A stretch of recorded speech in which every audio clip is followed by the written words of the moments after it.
ইসলামী ব্যাংকের ৫ ডিএমডি সহ ৮ শীর্ষ কর্মকর্তাকে বরখাস্ত করা হয়েছে। নানা অনিয়ম ও বেনামে ঋণ দেওয়ার সঙ্গে জড়িত থাকায় তাদের বরখাস্ত করা হয়। সোমবার ব্যাংকটির পক্ষ থেকে এ সংক্রান্ত চিঠি দেওয়া হয়েছে। গণমাধ্যমকে ব্যাংকের সংশ্লিষ্ট কর্মকর্তা এ তথ্য নিশ্চিত করেছেন। বরখাস্ত হওয়া কর্মকর্তারা হলেন অতিরিক্ত ব্যবস্থাপনা পরিচালক JQM হাবিবুল্লাহ, উপব্যবস্থাপনা পরিচালক মোহাম্মদ আকিজউদ্দিন, মোহাম্মদ সাব্বির, মিফতাউদ্দিন, মোহাম্মদ রেজাউল করিম ও ডক্টর মোহাম্মদ আবদুল্লাহ আল মামুন।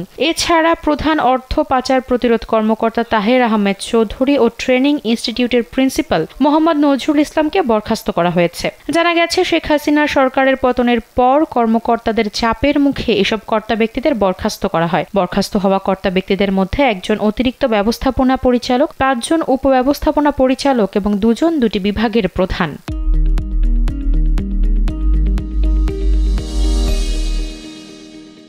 বরখাস্ত হওয়া কর্মকর্তারা সবাই এস আলম গ্রুপের মালিক সাইফুল আলমের ঘনিষ্ঠ ব্যক্তি। তাদের মধ্যে এস আলম গ্রুপের মালিকের একান্ত সচিব আকিজউদ্দিন ও ব্যাংকের ঋণের দায়িত্বে থাকা মিফতাউদ্দিনও রয়েছেন। তারা দুজনেই ইসলামী ব্যাংকের ডিএমডি ছিলেন। ঋণ বিতরণ ও মানব সম্পদ বিষয়গুলো দেখভাল করতেন তারা।